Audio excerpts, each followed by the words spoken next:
Gene augmentation therapy. It was not directly the gene therapy that was started, rather the first process was gene making or gene marking. So in case of gene marking, the exogenous DNA was transferred into the patient, and then the cells from the patients, they were removed, and then the foreign or exogenous DNA was detected.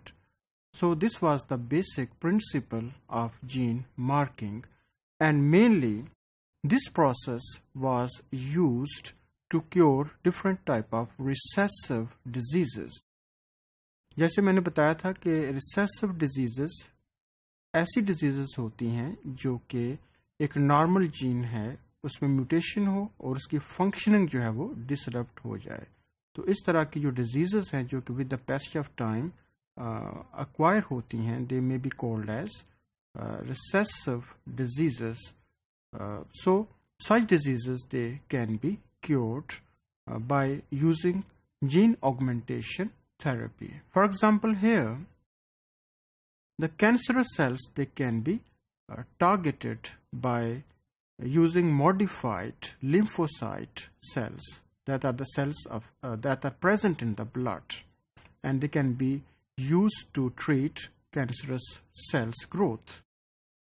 So lymphocytes, they have the ability to target the cancer cells and can cause their death, and it is due to the secretion of certain proteins that may be called as the tumor necrosis factor.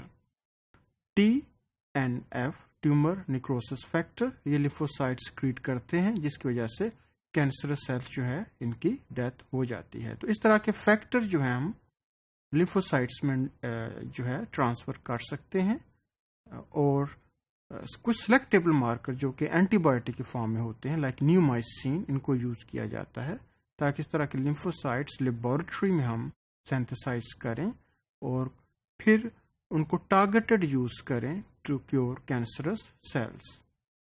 So it is one of the example of gene marking, but the first trial was related to the cure of disease that was related to the you can say that the inhibition of enzyme which is called as adenosine deaminase, ADA. So this adenosine deaminase enzyme, it is very important because its deficiency, it can you can say that cause immunodeficiency in the patient, کہ جو immune system ہے وہ compromise ہوتا ہے اور اس کی وجہ سے ڈفرینٹ ٹائپ آف ڈیزیزز جو ہیں وہ ہو سکتی ہیں. تو امیونو ڈیفیشنسی جو ہے وہ ایڈینوسین ایڈنین ڈی امائنیز کی وجہ سے ہوتی ہے, ADA. اس کے علاوہ جو ADA انزائم ہے اس کا ایک اور بھی بڑا امپورٹنٹ رول ہے کہ like other enzymes it is also playing role in salvage pathway. Salvage pathway ایک ایسا پاتھ وے ہے جس میں جو نیوکلیوٹائڈس ہیں وہ ڈی نوو سینتھسس کی بجائے ان کو ریسائکل کیا جاتا ہے. تو اس میں جو ایڈینوسین ڈی امائنیز یا ADA جو ہے یہ بڑا امپورٹنٹ رول پلے کرتی ہے. تو اس طرح سے یہ جو پیشنٹس ہیں وہ امینو کمپرومائزڈ بھی ہو جاتے ہیں اور ان میں کچھ امپورٹنٹ پاتھ وے جو ہیں وہ بھی آپریٹ نہیں ہوتے. تو اس طرح سے یہ ایک ڈیڈلی ڈیزیز ہے.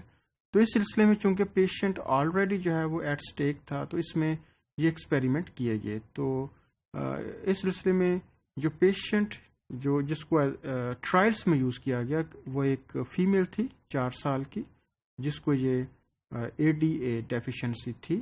تو چونکہ اس کی لائف آلریڈی خطرے میں تھی تو اس کو یوز کیا گیا کہ کیا اس کی ڈیزیز کو کیور کیا جا سکتا ہے کہ نہیں. تو اس پرپز کے لیے اس کے بون میرو سیلس لیے گئے, اس کو ٹرانسفارم کروایا گیا ADA انکوڈنگ جینز سے, اور پھر ان کو دوبارہ جو ہے وہ شفٹ کیا گیا جو پیشنٹ ہے اس کی باڈی میں. تو یہ دیکھا گیا کہ انیشلی بڑا اچھا رسپانس آیا اور جو ADA کی سینتھسس جو تھی وہ مینیج ہو گئی. But with the passage of time it was observed that the expression of adenosine deaminase or ADA, it was transient or temporarily.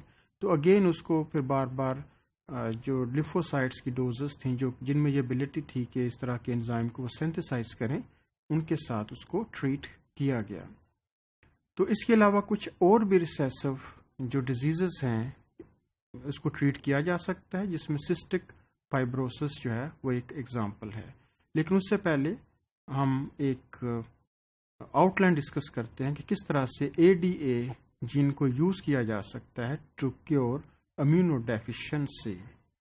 تو یہ ایک پروسیجر ہے for x Vivo gene therapy کہ ہم بون میرو سیلز جو کہ کسی خاص پروڈکٹ میں یا پروٹین میں ڈیفیشینٹ ہوتے ہیں، بون میرو سیلز ہم پیشنٹ سے ریموو کرتے ہیں and then they are cultured ex vivo that is away from the patient body, and then they are transfected with gene like ADA gene that have the ability to synthesize adenosine deaminase, and then they are selected on antibiotic medium, that is neomycin, whether the foreign gene it has been inserted in the cells or not. And once it is confirmed, then the cells that are now modified, they are again returned to the patient. So in this way, if the therapy it is successful, then ADA production it can be again started in the patient. So this is one of the outline that can be used in gene therapy to cure